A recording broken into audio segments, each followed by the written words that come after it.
का स्वमान, मैं निरंतर सेवाधारी हूँ। आज बाबा सेवाधारी के कर्तव्य बता रहे हैं ताकि सेवा निरंतर हो सके।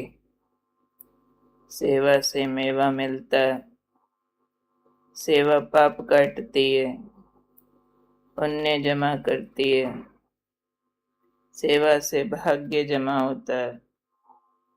तो सेवाधारियों को अपने कर्तव्य की स्मृति अवश्य रहनी चाहिए, जो आज प्यारे बाबा हमें दिला रहे हैं। बाबा ने समझाया, सेवाधारी का कर्तव्य है निरंतर सेवा में रहना। चाहे मनसा सेवा करो, चाहे वाचा से करो, चाहे कर्मणा से करो, कोई भी विधि से सेवा निरंतर चलती रहनी चाहिए।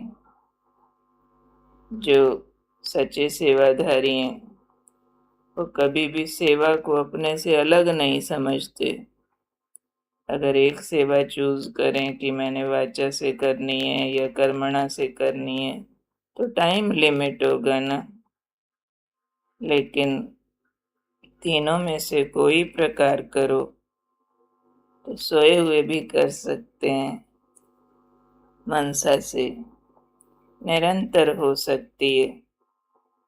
तो बाबा ने समझाया है, जिनकी बुद्धि में सदा सेवा की लगन रहती है वो क्या करते हैं, उनके लौकिक परिवार भी बदल कर ईश्वरीय हो जाता है प्रवृत्ति गृहस्थी लौकिक, लेकिन सेवा की लगन है तो सबसे पहला नमूना जो है, पहला एग्जाम्पल अपने परिवार को बनाते हैं। उसमें रूहानियत भर करके सारे ईश्वरीय ज्ञान के नियमों अनुसार सब विधि पूर्वक जीवन जी करके ईश्वरीय परिवार, ईश्वरीय प्रवृत्ति बना देते हैं। ऐसे बच्चे घर को घर नहीं समझते, लेकिन सेवा स्थान समझ कर चलते हैं। सेवा स्थान पर क्या होता है, कोई भी आए ईश्वरीय अनुभव करे, सुकून पाए, अलौकिक फीलिंग्स अपने परम पिता से मिलने की उसको हो।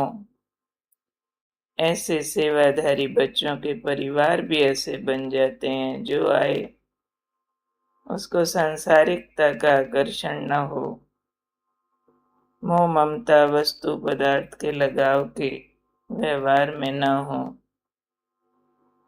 ऐसा वायुमंडल हो जैसे सेवा स्थान का होता है, रूहानियत का, प्रभु प्यार का, आत्मिक भाव, शुभ भाव का।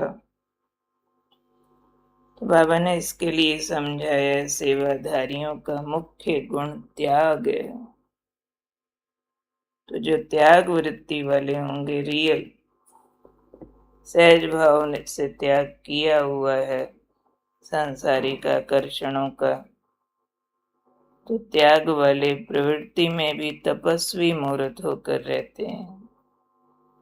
तो जहाँ त्याग है वहाँ तपस्या है, और जहाँ तपस्या है वहाँ सेवा स्वतः होती रहती है।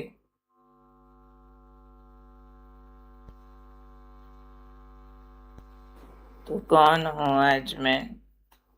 निरंतर सेवाधारी। मेरा कर्तव्य है निरंतर सेवा में रहना, चाहे मनसा से करूं, चाहे वाचा से या कर्मणा से। मैं ऐसा सेवाधारी हूँ जिसके जीवन से सेवा अलग नहीं है। मेरी बुद्धि में सदा सेवा की लगन रहती है। मैंने लौकिक प्रवृत्ति को बदलकर ईश्वरीय बना दिया है। मेरा घर घर नहीं है लेकिन सेवा स्थान है। मैं त्याग मूर्त सेवाधारी हूँ, तपस्वी मूर्त हूँ। मेरे त्यागमयी जीवन से, मेरे तपस्वी स्वरूप से कर्म करते मुझे देखकर अनेकों को प्रेरणा मिलती है और सेवा होती रहती है। तो ये जीवन को उदाहरण बनाने वाले ऐसे सच्चे सेवाधारी बच्चे बाबा को बहुत पसंद है। अपने को बाबा का मन पसंद निरंतर सेवाधारी बच्चा बनाना, इतने लक्षण बाबा ने बताए हैं। मुख्य है त्याग और तपस्या सेवा का आधार है। तो चेक करेंगे सच्चा सच्चा त्याग किया है। देह भान का त्याग, विकारों का त्याग, मेरेपन का त्याग, मानशान का त्याग, बाकी तो है ही है। दुनिया के आकर्षण सब विकारों के स्वरूप से होते हैं। विकारों का त्याग तो दुनिया के आकर्षणों का त्याग हो जाता है। त्याग माना गंदगी छोड़ना। गंदगी छूटी तो योगी तो हो जाते हैं।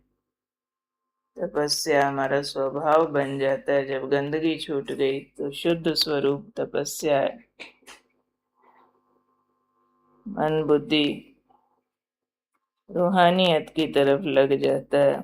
हमारी कोई हठ साधनाओं वाली तपस्या नहीं है। सहज योगी हैं हम, प्रभु प्यार में मगन रहने वाले तपस्वी। तो ऐसा स्वरूप हमारा दूसरों के लिए मार्ग प्रदर्शक होता है। जीवन को दुख पाप से मुक्त करने के लिए तो खुद निर्विघ्न रहे, दूसरों को निर्विघ्न बना देते हैं ऐसे तपस्वी मूर्त। तो क्या करना है सब बाबा के बच्चों को त्याग वृत्ति से तपस्वी मूर्त होकर के लौकिक प्रवृत्ति को बदलकर ईश्वरीय बनाना है। घर घर नहीं है, सेवा स्थान है, ऐसे समझ कर रहना है। मैं और सेवा अलग नहीं है, एक ही है। कोई भी विधि से अपने जीवन से ईश्वरत्व को प्रकट करना है। मनसा मेरी गॉडली वर्शंस के आधार पर हो, समर्थ संकल्पों वाली वाणी भी श्रीमत अनुकूल हो, उसमें मधुरता हो, नम्रता हो, स्पष्टता हो, धैर्यता हो, संतुष्टता हो, महसूस कराए अन्य को जैसे इन्हें कोई मिला है।